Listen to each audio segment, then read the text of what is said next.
Welcome to Arihant diamond institute. Arihant diamond institute की YouTube channel में आपका स्वागत है। आज हम बात करने वाले हैं कट, सिमेट्री और पॉलिश के बारे में।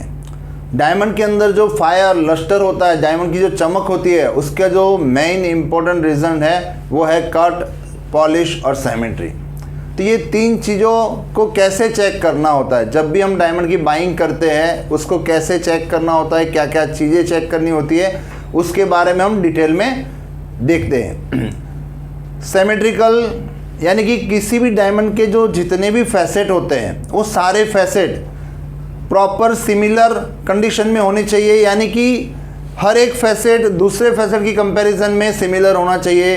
हर एक टॉप का फैसेट बॉटम के साथ अलाइनमेंट होना चाहिए।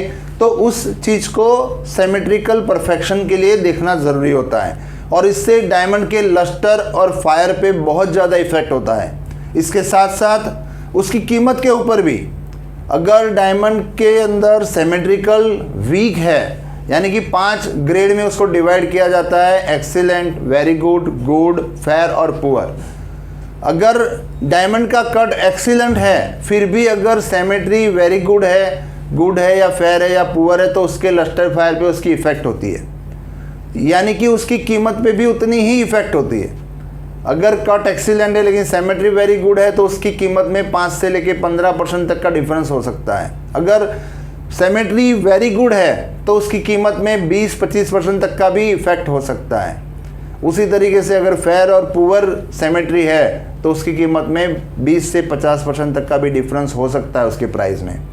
तो कई बार हम बाइंग करते वक्त सिर्फ कट को देखते हैं, लेकिन कट के अलावा सिमेट्री और पॉलिश भी इतना ही इम्पोर्टेंट है। आज हम देखते हैं कि सिमेट्री के अंदर हमें क्या क्या चीज़ें चेक करनी चाहिए।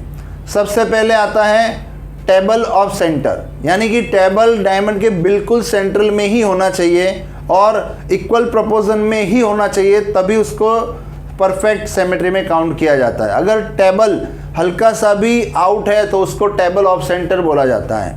उसी तरीके से टेबल के साथ साथ हमें क्यूलेट को भी देखना होता है। क्यूलेट पॉइंटेड होती है और क्यूलेट भी टेबल के बिल्कुल सेंट्रल में होनी चाहिए। अगर क्यूलेट हल्की सी भी टेबल के सेंट्रल में नहीं है तो उसको भी क्यूलेट ऑफ सेंटर माना जाता है, जो सिमेट्री में वीक माना जाता है।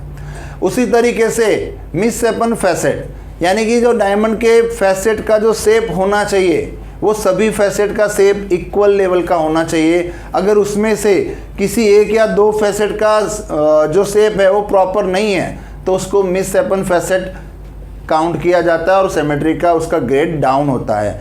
उसी तरीके से आउट ऑफ राउंड गर्डल, यानी कि गर्डल पूरा चारों तरफ से 100% राउंड होनी चाहिए। अगर कहीं से भी गर्डल राउंड प्रॉपर नहीं है तो उसको आउट ऑफ राउंड गर्डल माना जाता है, जो सिमेट्री में ग्रेड वाइज डाउन किया जाता है। क्राउन और पेविलियन का जो मिस अलाइनमेंट होता है, यानी कि टॉप के फैसेट और बॉटम के फैसेट की जो अलाइनमेंट होनी चाहिए वो बिल्कुल सिमिलर होनी चाहिए, यानी कि काइट फैसेट के नीचे बिल्कुल ही एरो फैसेट का पॉइंट आना चाहिए और उसी तरीके से अपर गडल फैसेट के नीचे ही लोअर गडल फैसेट का ही पॉइंट आना चाहिए।